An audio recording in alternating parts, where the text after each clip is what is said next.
मंगलमय मंगल करण वीतराग विज्ञान। नमो ताहि जाते भये हरिहंतादि महान। करि मंगल करि हो महा ग्रंथ करण को काज। जाते मिले समाज सब आवे निज पद राज। आवे निज पद राज। जिस ग्रंथ की रचना यहाँ करने का संकल्प पंडित जी साहब ने लिया, उस ग्रंथ के संदर्भ में पंडित जी कहते हैं कि जाते मिले समाज सब। इससे मुझे विश्वास है कि पूरा समाज एकत्रित होगा और निज पद की अवश्य ही प्राप्ति होगी। पंच परमेष्ठियों के वंदन की यहाँ बात हुई, पांचों परमेष्ठियों का स्वरूप देखा और उसके उपरांत इन पंच परमेष्ठियों के पूज्यत्व का कारण देखा कि आखिर ये पंच परमेष्ठी क्यों पूज्य हैं। इन पंच परमेष्ठियों की पूज्यता का क्या हेतु है। तो कहा भाई, रागादि विकार, उनकी हीनता और ज्ञानादि की विशेषता, ये पूज्यता का कारण है। और निंदा का कारण क्या होता है? रागादि विकारों की अधिकता और ज्ञान की हीनता, ये निंदा का कारण होता है। पूरे जगत में ये ऐसा फॉर्मूला है जिस फॉर्मूले को अप्लाई करते हुए लोग इस शब्द को जानते हो या नहीं जानते हो, मुझे बताओ। एक व्यक्ति की बुराई हो रही है, क्यों हो रही है? किसी व्यक्ति की महिमा बखान की जा रही है कि क्यों? कारण बताओ। कि कारण एकमात्र इतना सा है कि उसके विकारों की अधिकता होगी। इसलिए सच में विकार निंदनीय होता है, व्यक्ति निंदनीय नहीं होता। ऐसे वाक्य आपने कई बार पढ़े सुने होंगे, पाप से घृणा करो, पापी से नहीं। उसी को टोडरमल जी की भाषा में कहूं तो कह सकता हूं, विकार निंदनीय है, व्यक्ति नहीं, विकारी नहीं। विकार यदि अपने जीवन में है तो उस विकार को निकालने का प्रयास करें। विकार निकलेगा और वो पापी से पापी व्यक्ति भी परमात्मा बनने के लिए पात्र हो जाएगा। पापी व्यक्ति भी परमात्मा बन सकता है, ऐसा है। अरे अंजन जैसे पापी, विद्युत चोर जैसे पापी, सप्त व्यसनों में पारंगत रहने वाले जीव, वे सब निरंजन हो गए, पार हो गए, परमात्मा बन गए। तो इसलिए पाप यदि कभी कदाचित कोई किया हो तो कोई ऐसा घबराने की जरूरत नहीं है, भविष्य में ना हो ऐसा संकल्प हो। देखिए आप, पांचों परमेष्ठियों में चूंकि रागादिक की हीनता और ज्ञान की विशेषता दिखती है, इसलिए पांचों ही परमेष्ठी पूज्य हैं। फिर इन बातों को पृथक पृथक किया। अरहंत और सिद्ध में तो रागादिक पूरी तरह से हीन हो गए और ज्ञान पूर्ण हो गया, इसलिए वो तो सर्वथा पूज्य हो गए। और आचार्य, उपाध्याय और साधु हैं, इन तीन में रागादिक मंद हुए हैं। विशेष रूप से उसका एक पार्ट अभाव को प्राप्त हुआ है, इसलिए कहा रागादिक की एकदेशहीनता। और ज्ञान भी केवल ज्ञानी तो हुए नहीं है, तो भी वेद विज्ञानी है। कल हमने एक बात कही थी आपको कि भाई यहाँ ज्ञान नहीं, वेद विज्ञान की कीमत है। महिमा वेद विज्ञान की, ज्ञान की अधिकता से मतलब नहीं है। ये जो ज्ञान की हीनता और ज्ञान की अधिकता शब्द का प्रयोग कर रहे हैं, ये हीनता और अधिकता शब्द का प्रयोग उसके विकास के अर्थ में नहीं है। हीनता और अधिकता का प्रयोग उसकी निर्मलता के अर्थ में है। अपने को यही हाँ, जिसका ज्ञान निर्मल है वो पूज्य हो गया, और जिसका ज्ञान निर्मल नहीं है, तो ज्ञान की निर्मलता में कमी क्या होगी कि ज्ञान से जाना ये अच्छा है, ज्ञान से जाना ये बुरा है। तो ये जो बात है अच्छे और बुरेपन की वृत्ति, ये खोटी वृत्ति है। जानने तक सीमित नहीं रहता। जानने तक सीमित हो तब तो निर्मलता है ज्ञान की। ज्ञान की स्वच्छता क्या, ज्ञान की निर्मलता क्या? ज्ञान का विषय बना और मात्र जान लिया।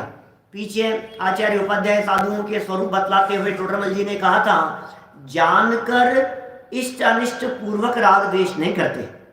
जानते तो हैं, इसका मतलब जानना और जान करके राग ज्ञान के साथ में जब राग का मिश्रण किंचित भी दिखाई देता है इस जीव के साथ में, तो उसे ज्ञान की हीनता कहते हैं। और ज्ञान जब जानकर निर्विकारी रहता है, रागादि रूप नहीं दिखती, यद्यपि ज्ञान की पर्याय अलग है और राग की पर्याय अलग है। राग चारित्र गुण की विकारी पर्याय है और ज्ञान अलग पर्याय है, दोनों न्यारी न्यारी है। लेकिन उसके बावजूद भी जब ज्ञान के साथ में राग और कषाय वर्तते हैं, तीव्रता को लिए हुए वर्तते हैं, तो वो ज्ञान विकारी कहलाता है। टोडरमल जी ने आगे चल करके प्रयोग किया, ज्ञेय मिश्रित ज्ञान का अनुभव करता है अज्ञानी, ज्ञेय मिश्रित ज्ञान उसका अनुभव करता है। खैर उन सब का निषेध किया और कहा कि भाई इसलिए ये स्तुति योग्य है। अब कौन कौन है ऐसे, ये मार्मिक बात यहाँ कहते हैं। देखिए 4 नंबर पेज है, पुनश्च, नीचे सुनना, बहुत मार्मिक प्रकरण कह रहे हैं। पुनश्च, ये जो अरहंतादिक पद हैं उनमें ऐसा जानना कि मुख्य रूप से तो तीर्थंकर का और गौण रूप से सर्व केवली का, प्राकृत भाषा में अरहंत तथा संस्कृत में अरहत, ऐसा नाम जानना। भाई जब हमने नमो अरिहंताणम कहा, अरहंतों को नमस्कार किया, आपने अरहंतों का स्वरूप भी बता दिया, तो इन अरहंतों में आते कौन कौन है? अरहंतों में कौन आते हैं? अरहंतों में कौन आएंगे भाई? अरहंतों में तो 24 तीर्थंकर तो अरहंतों में आएंगे। सुनो सुनो सुनो, अभी बताएंगे आगे चल करके, वो तो सिद्ध हो गए। अरहंत में कौन? तीर्थंकर अवस्था को प्राप्त जो जीव है, वर्तमान में तीर्थंकर पने से सहित है, वे तो हैं ही, वो तो मुख्य रूप से अरहंत है।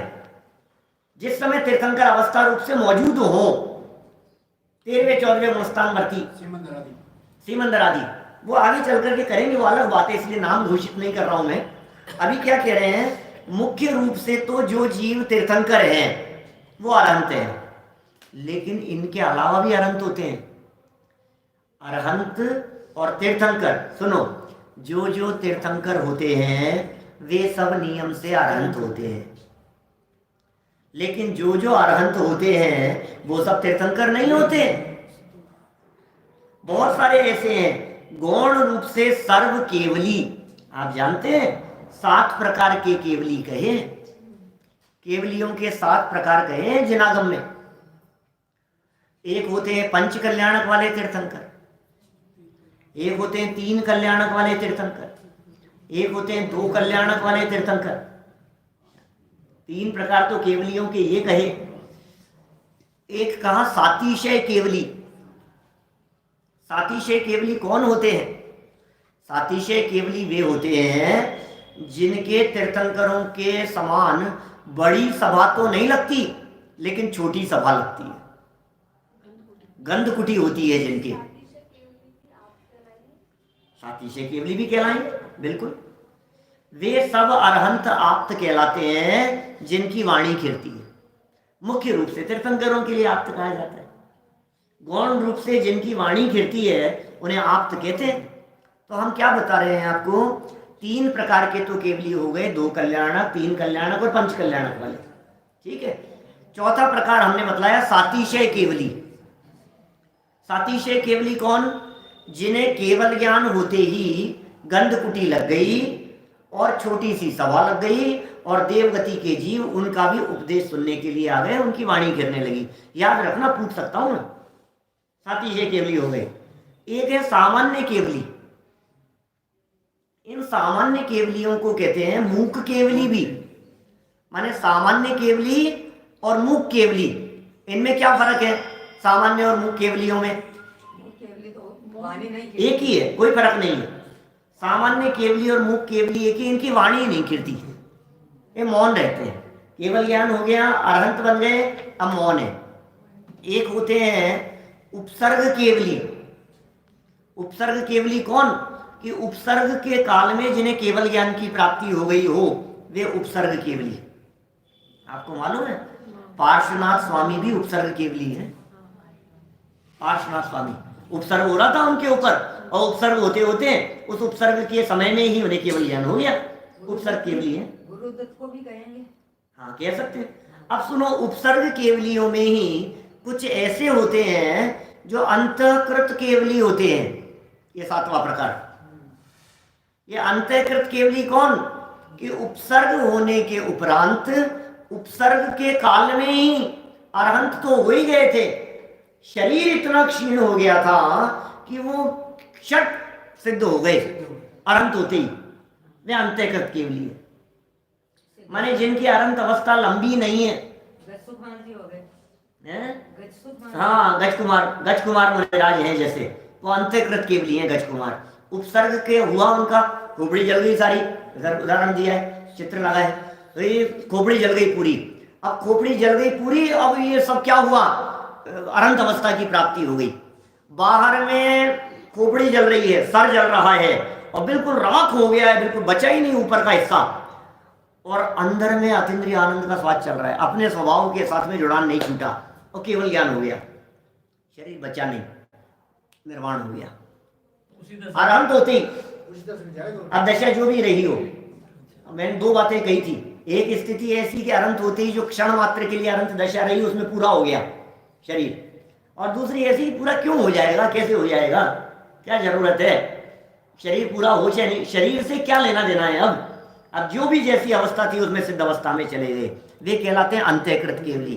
तो ये कह रहे हैं सर्व केवली अरहंत भगवान में शामिल हो गए।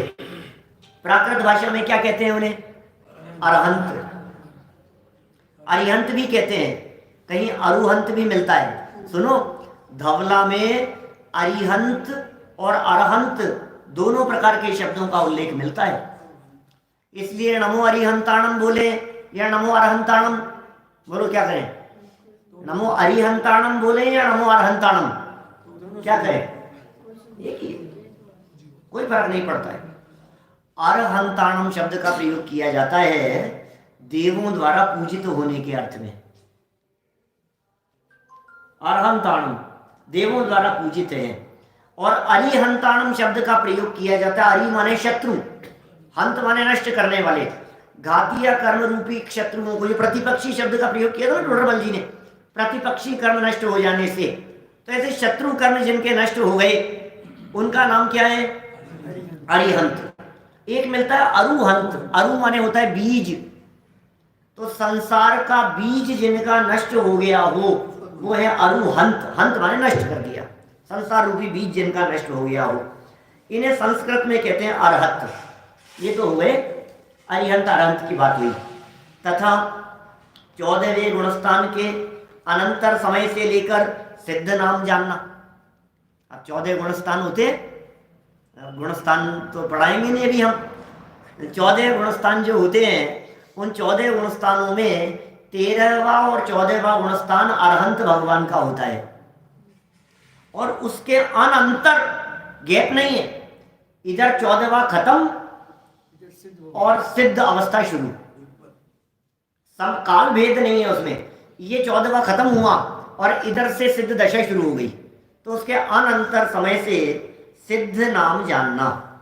अनंतर माने गैप नहीं है।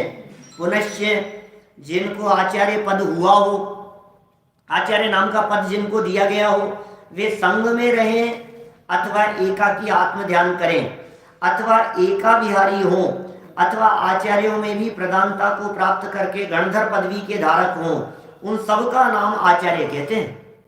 आचार्य माने कौन? ये सब संघ के नायक हो गए। अब संघ के नायक हैं ये तो ठीक है, लेकिन कदाचित संघ नहीं बचा तो जरूरी थोड़ी ना।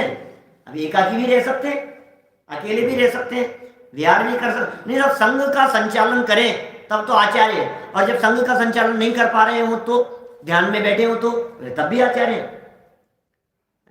अध्ययन कर रहे हो तो तब भी आचार्य, माने वो आचार्य सदा काल हैं। ये ऐसा कहना चाह रहे हैं कि भाई साहब यदि आप बिजनेसमैन हो तो अभी बैठे हुए बिजनेसमैन हो या नहीं?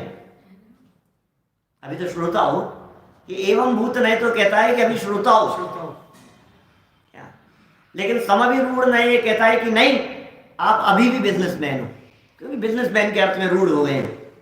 समझ में आ रही है बात?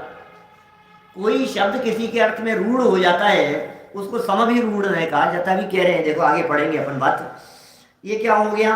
और गणधर, गणधर कौन होते हैं? गणधर कौन होते हैं? अरिहंत होते हैं, सिद्ध होते हैं, आचार्य, उपाध्याय, साधु, इनमें से कौन होते हैं गणधर? आचार्य हैं। ये कह रहे हैं ये गणधर उनमें आचार्यों में भी जो प्रधान है और गणधर पदवी के धारक है, गणधर भी पद है, उन सब का नाम आचार्य कहते हैं। इतनी विशेष बात जानना, जब तक गणधर पदवी है तब तक भगवान नहीं बन सकते। गणधर भी क्यों ना हो, उन्हें पद छोड़ना पड़ेगा। आचार्य और उपाध्याय का भी पदभार जब तक है तब तक निर्भार नहीं हो सकते। निर्भार होने के लिए पदभार छोड़ना पड़ेगा, सब अपद है। और पुनश्च पठन पाठन तो अन्य मुनि भी करते हैं।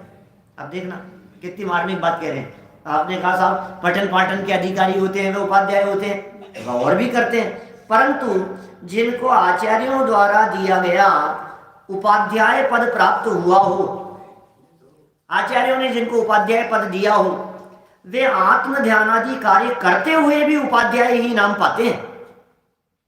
आचार्यों ने जिनको उपाध्याय पद दे दिया, अब चाहे वे ध्यान कर रहे हों, चाहे वे अध्ययन कर रहे हों, चाहे वे साधना कर रहे हों, चाहे वे आहार के लिए जा रहे हों, कुछ भी कर रहे हों, उनको क्या जानना?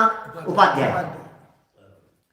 इसका मतलब कोई अरे साहब आपने पठन पाठन के लिए कहा था, या आहार के लिए जा रहे हैं, ये कैसे हो सकते हैं? ये विहार कर रहे हैं, ये कैसे हो सकते हैं? होंगे भाई साहब।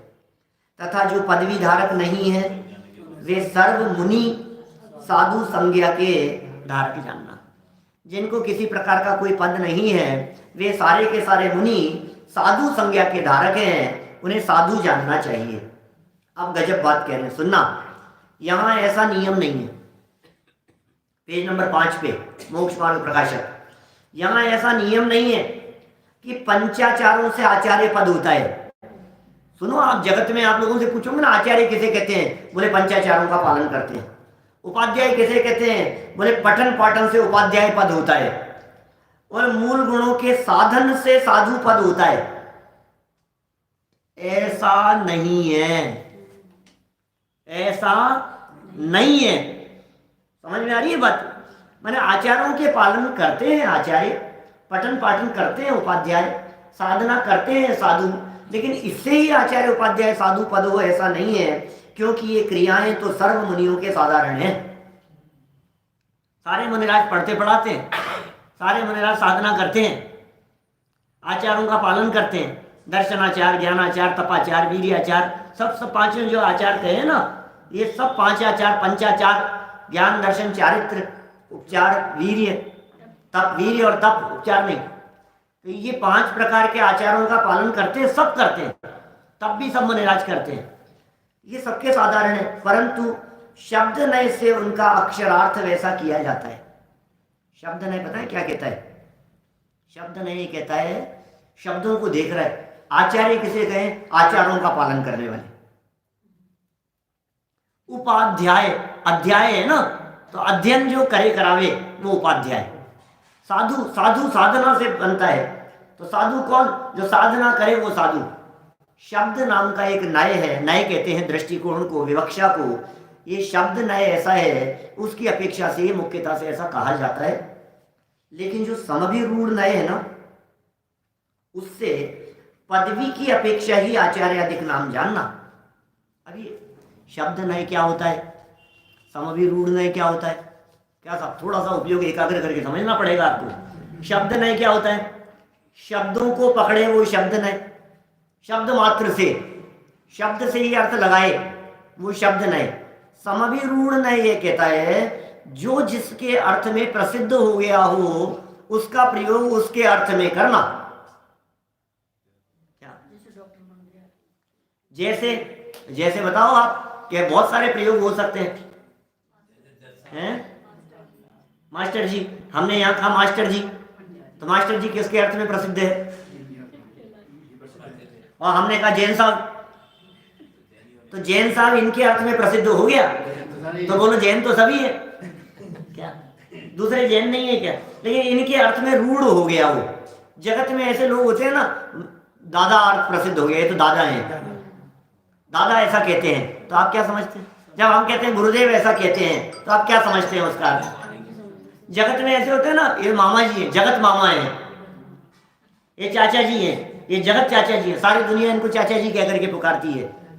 जैसे हमने कहा चाचा, चाचा नेहरू, हमने कहा पिता, राष्ट्रपिता, हमने कहा गांधी जी ऐसा कहते थे, तो गांधी जी का अर्थ गांधी सरनेम वाला नहीं है। गांधी सरनेम वाले हर व्यक्ति की बात नहीं है, उनकी बात है, मोहनदास करमचंद गांधी की बात है, वो उनके अर्थ में रूढ़ है। जो शब्द जिनके अर्थ में रूढ़ हो गया हो उन्हीं की बात करना और उनके लिए उसी शब्द का प्रयोग करना। तो ये कह रहे हैं आचार्य शब्द का प्रयोग आचार्यों का पालन करने वाले के अर्थ में नहीं है, जिन्हें आचार्य पद दिया गया हो उनके अर्थ में प्रसिद्ध है, उन्हें आचार्य जानना। समविरूढ़ से पदवी की अपेक्षा से आचार्य जानना, पदवी की अपेक्षा से उपाध्याय जानना, साधु जानना। जिस प्रकार शब्द नय से जो गमन करे उसे गाय कहते हैं। शब्द नय क्या कहता है? गच्छति इति गौ। गौ शब्द क्या है? गच्छ से बना है, गच्छति से सिद्ध होता है, बोले जो गमन करे वो सब गाय। लेकिन भाई गमन तो मनुष्य आदि भी करते हैं। तो समविरूढ़ नय क्या कहता है कि नहीं नहीं भाई, गच्छति इति गौ इसकी व्युत्पत्ति की है यद्यपि, लेकिन फिर भी पर्याय अपेक्षा से नाम है। जिसने गाय नामक पर्याय प्राप्त की है, जो गाय नामक पर्याय को धारण किए हुए उसे गाय समझना, उसी प्रकार यहां भी समझना। तो इस तरह से ये बात यहां कही गई। देखिए आप आगे क्या कहते हैं। अब एक गजब की बात कि साहब पंच परमेष्ठी कहे आपने, इनका क्रम बताओ। बोले सबसे पहले अरिहंत, फिर सिद्ध, फिर आचार्य, उपाध्याय, साधु। अब हमारा प्रश्न ये है कि इनमें सबसे पहले अरहंतों को वंदन क्यों? यहां सिद्धों से पहले अरहंतों को नमस्कार किया, तो क्या कारण है? बड़े कौन है सब? अरहंत बड़े हैं कि सिद्ध बड़े हैं? बड़े हैं सिद्ध, और वंदन कर रहे हो पहले अरहंतों को, ऐसा क्यों? प्रयोजन की सिद्धि अरहंतों से होती है, इसलिए पहले अरहंतों को वंदन करना।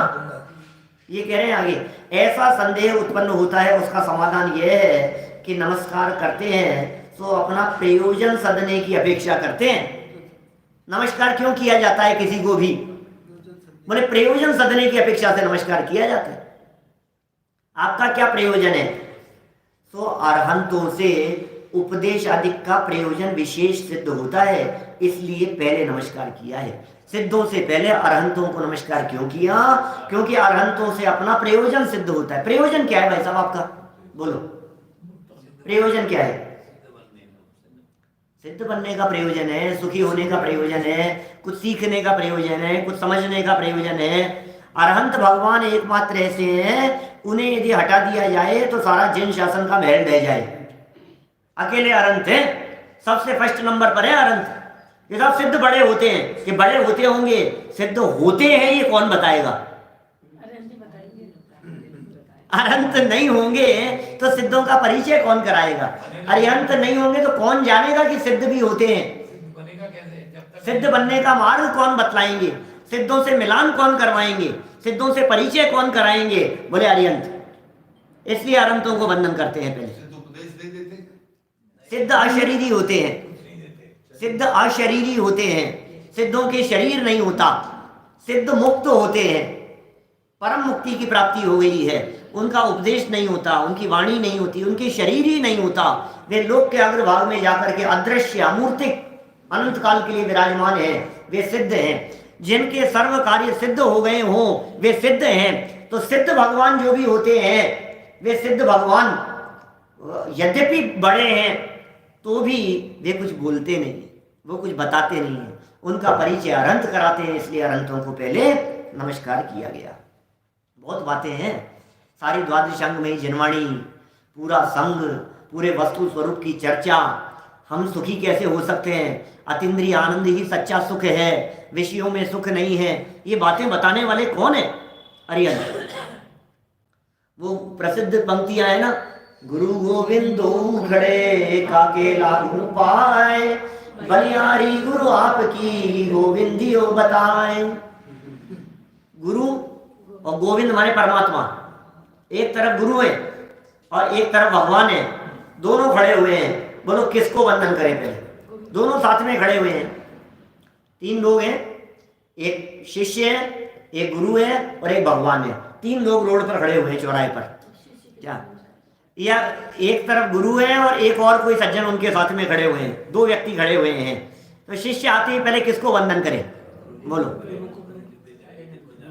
सबसे पहले गुरु के चरण छुओ कि ये कौन है बगल में, तो फिर गुरु बताएंगे, अरे तुम्हें पता नहीं है ये भगवान है, अच्छा अच्छा अच्छा भगवान। हमें पता ही नहीं था कि ये भगवान है, ये बताया किसने? इसलिए सुनो, ये जो जिनवाणी है ना, ये जिनवाणी को वंदन करने के पहले भी जिनेंद्र को वंदन करना कहा है जनागम ने। जिनवाणी के पहले जिनेंद्र देव।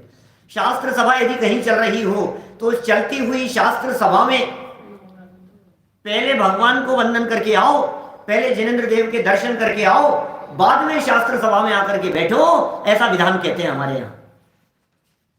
शास्त्र सभा में बाद में, पहले भगवान के दर्शन करके आओ। क्यों?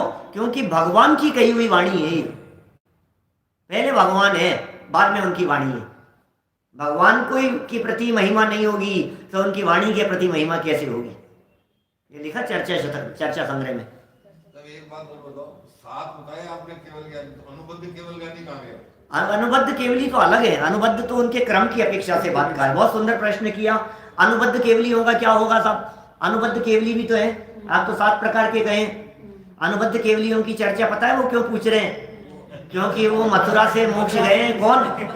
जम्बू स्वामी, वो उनका क्षेत्र है। जम्बू स्वामी अंतिम अनुबद्ध केवली कहे जाते हैं। अनुबद्ध माने एक के बाद एक नंबर से, केवलीपन में फर्क नहीं है। भगवान महावीर स्वामी मोक्ष गए सुबह और शाम को केवल ज्ञान हो गया किसे? इंद्रभूति गौतम स्वामी को। और इंद्रभूति गौतम का उपदेश होने लग गया, गंधकुटी लग गई, सातिशय केवली थे, 12 वर्ष तक उनका उपदेश चलता रहा। अब वो जैसे ही जिस दिन इंद्रभूति गौतम को सुबह निर्वाण हो गया, ये सिद्ध बन गए, उसी दिन शाम को सुधर्म स्वामी को केवल ज्ञान की प्राप्ति हो गई। गैप नहीं पड़ा, सुनने वालों को गैप नहीं पड़ा। मैं कहीं चला गया तो उसी दिन दूसरा व्यक्ति यहां आ गया प्रवचन करने के लिए। मैं गया और दूसरा आ गया, पहले वाले गए और हम आ गए, तो गैप नहीं पड़ा।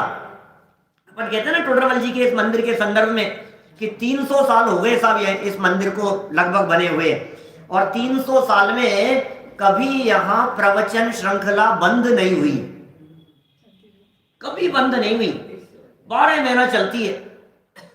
वक्ता बदलते चले गए, श्रोता बदलते रहे, और 300 साल से बराबर यहाँ इस मंदिर में शास्त्र सभा चलती रही। गजब हो गया। पूरे विश्व का एकमात्र मंदिर है पूरे विश्व में जहाँ 300 साल से शास्त्र सभा चल रही है। अतिशय है और क्या है, ये अपने आप में ही अतिशय है। यहाँ जो भाषा वर्णना की जो परमाणु है ना, ये सैकड़ों विद्वान पुराने टोडरमल जी और उनके पहले से लेकर के और उनके बाद तक के सैकड़ों विद्वान, बाहर से आए हुए विद्वान, सारे विद्वानों की वाणी के भाषा वर्णना के परमाणु यहाँ चारों तरफ व्याप्त दिखाई देते हैं। इसलिए टोडरमल जी अभी क्षेत्र को भी वंदन करने वाले आगे चल करके, क्षेत्र की भी महिमा है। टोडरमल जी ने जब लिखा था उस समय क्षेत्र इतना महान नहीं था। हम क्या बात बतला रहे हैं आपको, बात क्या चल रही थी अपनी? अनुबद्ध केवली, एक के बाद एक लाइन से, नंबर से। अब जिस दिन सुधर्म स्वामी को केवल ज्ञान हुआ उसी दिन जम्बू स्वामी निर्माण हुआ, उसी दिन जम्बू स्वामी को केवल ज्ञान हो गया। लाइन से 3 हुए, लाइन से भगवान महावीर स्वामी के बाद। तो जम्बू स्वामी जो थे, इनको जिस दिन निर्माण हो गया, ये सिद्ध बन गए, उस दिन किसी को भी केवल ज्ञान नहीं हुआ, और एक प्रकार से जो धारा चल रही थी वो धारा टूट गई। तो अंतिम जो अनुबद्ध केवली हुए वे हुए जम्बू स्वामी। क्या? नहीं, निर्माण तो एक के बाद एक, पहले हुए, फिर उनका उपदेश चलता रहा, फिर जिस दिन उनका हुआ उसी दिन दूसरे को हो गया, फिर उनका चलता रहा, फिर उनका जिस दिन निर्माण हुआ उसी दिन तीसरे को केवल ज्ञान हो गया। तो जम्बू स्वामी को जो केवल ज्ञान हुआ, फिर जम्बू स्वामी का उपदेश होता रहा। तो इस तरह जम्बू स्वामी अंतिम अनुबद्ध केवली, अंतिम केवली नहीं है, ध्यान रखना, अनुबद्ध केवली है। अनुबद्ध केवली क्या साहब? अच्छा वो होगा क्या? अंतिम नहीं, अंतिम तो हुए हैं उसके बाद भी, अपने कुंडलपुर क्षेत्र है ना, श्रीधर दमोह कुंडलपुर, वहां से अंतिम केवली ने निर्वाण की प्राप्ति की। श्रीधर केवली है उनका नाम, श्रीधर। पहले तो जहाँ मूल प्रतिमा विराजमान थी ना, बड़े बाबा की जो प्रतिमा जो थी, वहीं अंदर तो प्रतिमा थी और बाहर वहीं चरण थे उस जगह। अब वो क्षेत्र दूसरी तरफ चला गया। अभी भी उस क्षेत्र को चिन्हित करके वहां मूल गाथा लिखी हुई है, प्राचीन गाथा पत्थर में खुदी हुई, और जिसमें स्पष्ट उल्लेख किया है कि इस जगह से अंतिम केवली श्रीधर स्वामी मोक्ष गए हैं। उस जगह से अंतिम केवली हुए थे। तो खैर चलिए, ये सब बातें हो गई। अरहंत भगवान को नमस्कार पहले किया अपने प्रयोजन। अब प्रयोजन क्या है भाई साहब, आपका ये बताओ। सुखी होना प्रयोजन है। सुख के अलावा दूसरा कोई प्रयोजन होता नहीं है। और सच्चे सुख की प्राप्ति रूपी प्रयोजन यदि सर्वप्रथम किसी से सिद्ध होता है तो वे अरहंत है। कि साहब आचार्य उपाध्याय साधु से होता है, अपना तो अरहंतों से नहीं होता। कि सुनो, अरहंत भगवान को केवल ज्ञान हुए बिना, अरहंत बने बिना, उनके द्वारा मार्ग बतलाए बिना कौन होते हैं आचार्य, कौन होते हैं उपाध्याय और कौन होते हैं साधु, ये कौन बताएगा। आपको मैं ले चलना चाहता हूं एक कूड़ा कूड़ी सागर पहले। चलो एक कूड़ा कूड़ी सागर पहले। कल ऋषभदेव स्वामी की जन्म जयंती थी ना, ऋषभदेव का जन्म था कल चैत्र कृष्ण नवमी के दिन। एक कूड़ा कूड़ी सागर पहले जब ऋषभदेव हुए तो ऋषभदेव ने जब दीक्षा ली 83 लाख पूर्व की आयु में, ऋषभदेव स्वामी के दीक्षा लेने पर, सुनना मार्मिक बात कह रहा हूं, एक भी जगत में कोई दीक्षित मुनिराज नहीं थे। सबसे पहले यदि किसी को केवल ज्ञान की प्राप्ति हुई तो किसे बोलो? सबसे पहले केवल ज्ञान अनंत वीर्य बाहुबली। अरे ये तो चक्कर खा गए आप। सबसे पहले केवल ज्ञान हुआ ऋषभदेव से। समझना, बहुत मार्मिक बात कह रहा हूं। सबसे पहले केवल ज्ञान किसे हुआ? ऋषभदेव को। अब फिर ऋषभदेव भगवान को जब केवल ज्ञान हो गया और उनका उपदेश हुआ तो उपदेश को सुनकर के जगत के जीवों को पता लगा कि मुनि क्या होते हैं, अरंत क्या होते हैं, कैसे होते हैं। फिर ऋषभदेव तो उपदेश देते रहे समूह शरण में बैठ करके। ऋषभदेव स्वामी का तो उपदेश चलता रहा। अब ऋषभदेव स्वामी का उपदेश चलता रहा और उस उपदेश को सुनकर और लोग उनसे पहले भगवान बनते गए, अनंत और सिद्ध। बाहुबली भी उनसे पहले मोक्ष चले गए। इनका तो उपदेश ही चल रहा है, इनका समूह शरण लगा हुआ है, इनका उपदेश हो रहा है। और उधर क्या हुआ, वो बाहुबली मुनि भी हो गए और फिर मोक्ष भी चले गए। और सुनो, उनसे भी पहले अनंत वीर्य ऋषभदेव के ही बेटे थे, दीक्षा ली उन्हीं के समूह शरण में जाकर। और उनके समूह शरण में दीक्षा लेने के बाद क्या हुआ, अभी इनका उपदेश हो रहा है और अनंत वीर्य सबसे पहले मोक्ष चले गए। मैं तो सिर्फ ये बतलाना चाह रहा हूं कि ऋषभदेव के केवल ज्ञान के पहले इस जगत में एक भी भावलिंगी संत, मुनिराज, दिगंबर संत नहीं थे। सबसे पहले ऋषभदेव की दीक्षा हुई इसी में, पहले मुनि थे ऋषभदेव। 4000 ने साथ में दीक्षा ली, सब भ्रष्ट हो गए। 4000 राजा भ्रष्ट हो गए, भ्रष्ट होकर के घूमते फिरे। फिर सच्ची मुनिपना क्या होता है, ऋषभदेव जब घूमते थे तो कोई आर देना नहीं जानता था, किसी को पता नहीं था। ऋषभदेव नहीं, कुछ नहीं है। ऋषभदेव तो पूर्व का ज्ञान लेकर के आए थे, 3 ज्ञान के धारी थे। तीर्थंकर, नाम, कर्म, प्रकृति साथ में लेकर के आए थे ऋषभदेव स्वामी। तीर्थंकर के जीव स्वदीक्षित होते हैं, उन्हें कोई दीक्षा प्रदान नहीं करता। क्या समझ में आ रही है बात? कोई उन्हें दीक्षा नहीं करता। नमः सिद्धिभ्य कहकर के दीक्षा लेते हैं, स्वयं स्वदीक्षित होते हैं, स्वयं बुद्ध होते हैं तीर्थंकर केवली। अब उन्हें हो गया केवल ज्ञान, तो केवली भी प्रथम, मुनि भी प्रथम। अब फिर मुनि धर्म का उपदेश दिया। तो सबसे पहले उपदेशदाता कौन? अरिहंत। अरिहंत तो अरहंतों का उपदेश सुनकर के सिद्धों का पता लगे, अरहंतों का उपदेश सुनकर के आचार्य उपाध्याय साधुओं का पता लगे, इसलिए सबसे पहले अरहंतों को वंदन किया। इसका मतलब तो ये हुआ कि आदिनाथ से पहले कोई सिद्ध था ही नहीं। सुनो, ये बहुत लंबा गैप था। आपका प्रश्न है आदिनाथ से पहले कोई सिद्ध था ही नहीं।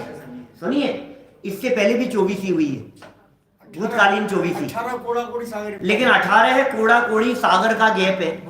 वो भूमि का काल चल रहा था बीच में। कल्प वृक्षों से व्यवस्थाएं चल रही थी। इसलिए ऋषभ देव स्वामी को असीम असी कृषि विद्या शिल्प वाणिज्य का उपदेश देना पड़ा। लेकिन ध्यान रखना, क्या ये भगवान ऋषभ देव का संदेश नहीं है, राजा ऋषभ देव, ये राजा ऋषभ देव का उपदेश है। राजा ऋषभ देव ने असीम असी कृषि विद्या शिल्प वाणिज्य सिखाया, भगवान ऋषभ देव ने नहीं।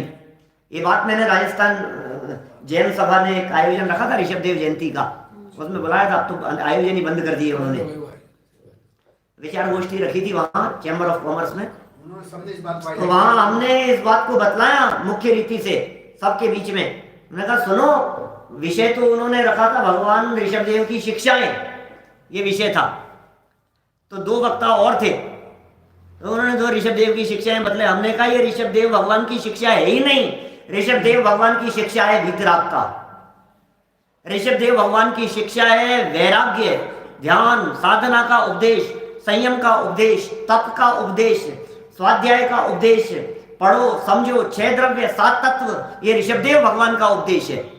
ऋषभ देव भगवान का उपदेश क्या है? ये असी माने क्या होता है? तलवार। अहिंसा का उपदेश देने वाले तलवार चलाना सिखाएंगे, ये राजाओं के काम हो सकते हैं, ये हमारे वीतरागी भगवान का काम नहीं है। समझ में आ रही है बात? हमारे भगवान वीतरागी है, हमारे भगवान सर्वज्ञ है। तो ये इन्होंने उपदेश दिया।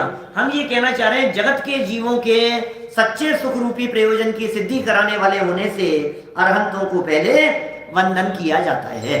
चलिए अब देखिए और आगे क्या कहते हैं जरा। इस प्रकार अरहंतादिक का स्वरूप चिंतन किया। अब हो गया साहब, 5 परमेष्ठियों का स्वरूप चिंतन हो गया, बराबर। अब एक प्रश्न और यहाँ बीच में उठता है, जो मैंने बालबोध के प्रवचनों में उठाया है कि साहब इसी तरह से आचार्य, उपाध्याय और साधु, इनमें कौन बड़े हैं? बड़े तो आचार्य हैं, तो साधु बने बिना मोक्ष जाते नहीं आचार्य उपाध्याय से, तो साधु को पहले वंदन करना चाहिए, आचार्य उपाध्याय को बाद में? कि नहीं, आचार्यों के निर्देशन में उपाध्याय बनते हैं, आचार्यों के सानिध्य में साधु बनते हैं, इसलिए आचार्यों को पहले। संघ में पठन पाठन वाले होने से उपाध्याय को उनके बाद, और साधना करने वाले जो अन्य पदवी के धारक हैं ऐसे साधुओं को उनके भी बाद। खैर इन सब का चिंतन किया, क्योंकि स्वरूप चिंतन करने से विशेष कार्य सिद्धि होती है। अभी देखो आपके सबके प्रयोजन की सिद्धि की चर्चा करेंगे, थोड़ा धैर्य बना करके रखना, 2-1 दिन लगेंगे उस प्रकरण तक चलने में, लेकिन इतनी मार्मिक बातें आएगी कि आपका मन प्रफुल्लित हो जाएगा। दुनिया में लोगों को जो चाहिए ना, वो भी सारी बातें कही है टोडरमल जी ने। लौकिक प्रयोजन की सिद्धि की बात की है, अरहंत आदि से प्रयोजन सिद्धि का प्रकरण दिया है आगे वाले पेज पर, चर्चा करेंगे हम उसकी विस्तार से, कैसे हमारा प्रयोजन सिद्ध होता है। लेकिन ये कह रहे हैं विशेष कार्य सिद्धि होती है इनसे, इनका चिंतन करने से।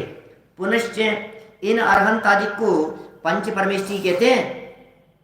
क्या साहब, अरहंत आदि को क्या कहते हैं? पंच परमेष्ठी। क्योंकि जो सर्वोत्कृष्ट इष्ट हो उसका नाम परम इष्ट है। परम इष्ट किसे? परम इष्ट, इष्ट माने प्रयोजन की सिद्धि, और सर्वोत्कृष्ट इष्ट हो, सर्वोत्कृष्ट इष्ट हो, उनका नाम क्या है? परम इष्ट, उनका नाम परम इष्ट है। और वे 5 हैं। पंच जो परमेष्ठ, उनका समाहार समुदाय, उसका नाम पंच परमेष्ठी जानना। पंच माने 5, इन 5 का समुदाय वो पंच परमेष्ठी।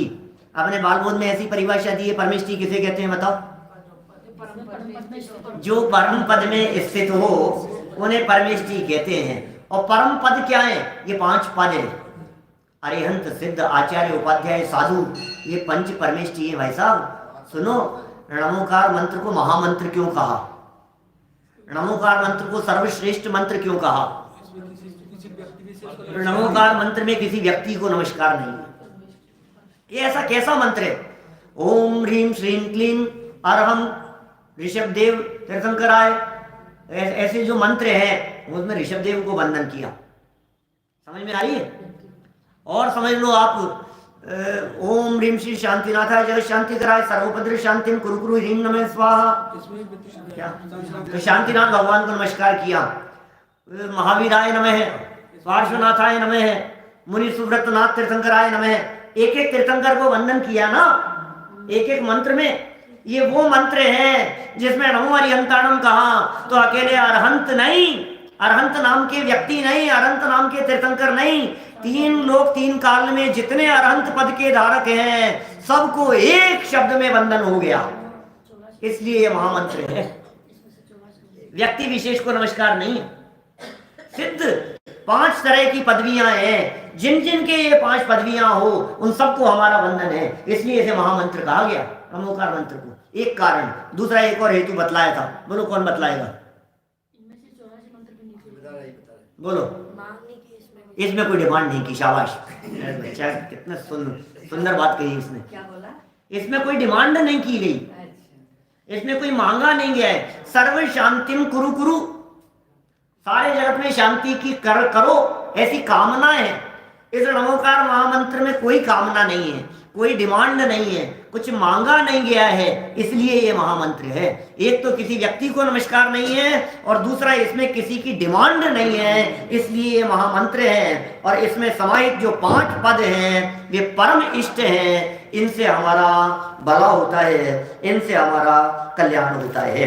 देखिए आगे बढ़ते हैं अपन, थोड़ी सी और 2 पैराग्राफ और पढ़ूंगा, मिनट 3 बचे हैं अपने पास में, 3.5। पुनश्च तीर्थंकरों के नाम बतलाए। ऋषभ, अजित, 24 तीर्थंकरों के नाम। अरे नाम लेना मात्र, जिनकी जबान पे भगवान का नाम आवे समझ लेना उसके सद्भाग्य जागृत होने का काल आ गया है। भगवान का नाम जिसकी जबान पर आ जावे, इसे ऐसा मत समझना अरे यार ये तो क्या है, नाम बताए कुछ दम नहीं है, इनमें क्या पढ़ना है। अरे भाई भगवान का नाम लो जबान से, पापियों की जबान पे भगवान का नाम नहीं आता।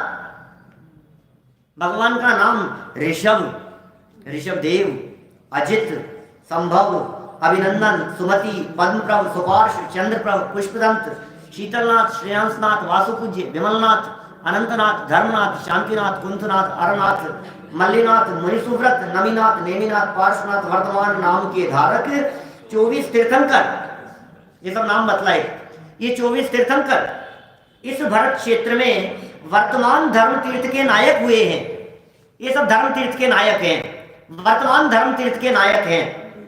तीर्थ के नायक है इसलिए तीर्थंकर है। तीर्थंकर होती थी तीर्थंकर है। तीर्थंकर किसे कहते हैं? अरे बालबोध की परिभाषाएं हैं ये क्या?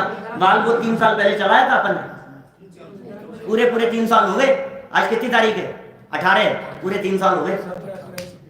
15 मार्च 2017 को शुरू किया था। सारे वीडियो उपलब्ध हैं YouTube पर, बारीकी से पढ़ो, सच में बहुत मार्मिक है वो सारे विषय। किसे कहते हैं? जो धर्म तीर्थ का उपदेश देते हैं, समो शरण आदि विभूति से युक्त होते हैं और जिनके तीर्थंकर नाम कर्म नाम का महापुण्य का उदय होता है, उन्हें तीर्थंकर कहते हैं। अभी याद ही नहीं होगी लोगों को।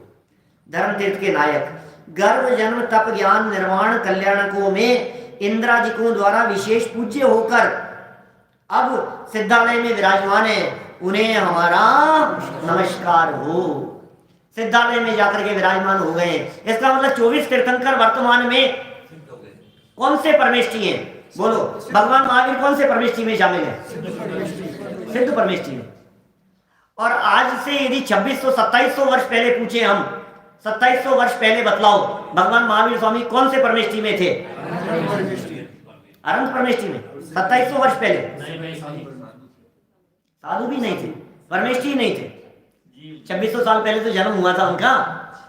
क्या मैं 2560 वर्ष पहले पूछूं तो कहेंगे अनंत परमेष्ठी में, अभी ये सिद्ध परमेष्ठी में। मैंने 2700 वर्ष पहले पूछा, आप सिद्ध तो बोले ही नहीं, अनंत भी बोलने लगे। अनंत भी नहीं थे, जन्म भी नहीं हुआ था। सावधानी रखने के लिए भी भरत और ऐरावत क्षेत्र के सभी तीर्थंकरों के 5 कल्याणक होते हैं। चलो सबको नमस्कार हो गया।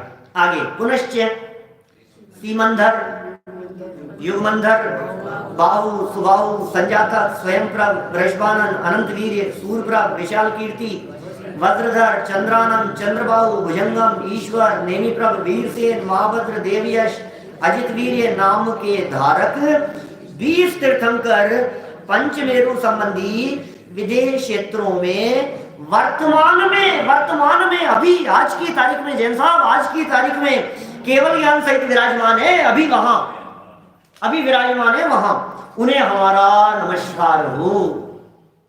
अभी वो समो विचरण सहित विराजमान है, देव लोग आ रहे हैं, वहां उनके चरणों में बैठे हुए हैं। 4 गतियों में से 3 गति के जीव नारकियों को छोड़कर वो उनका उपदेश सुन रहे हैं। असंख्यात जीव अभी भगवान की दिव्य ध्वनि सुन रहे हैं, सिमंदर भगवान का उपदेश हो रहा है अभी। ऐसे वर्तमान में मौजूद विद्यमान 20 तीर्थंकरों को हमारा वंदन। वे कौन से परमेष्ठी हैं? 24 तीर्थंकर तो है सिद्ध परमेष्ठी और विद्यमान 20 तीर्थंकर है अरहंत परमेष्ठी। तो यद्यपि परमेष्ठी पद में इनका गर्भितपना है, तथापि विद्यमान काल में इनकी विशेषता जानकर अलग नमस्कार किया है। यद्यपि पंच परमेष्ठियों को वंदन किया तो उसमें गर्भित हो गए, लेकिन फिर भी वर्तमान काल की विशेषता देखकर विद्यमान में मौजूद है ऐसा जानकर उन्हें पृथक से वंदन किया है। और भी जो वंदन करने योग्य हैं उन्हें बहुत बारीकी से आगे बढ़ते हुए पंडित जी साहब वंदन करने वाले हैं, उसकी चर्चा अपन फिर करेंगे। ज्ञानानंद स्वभावी हूँ मैं, ज्ञान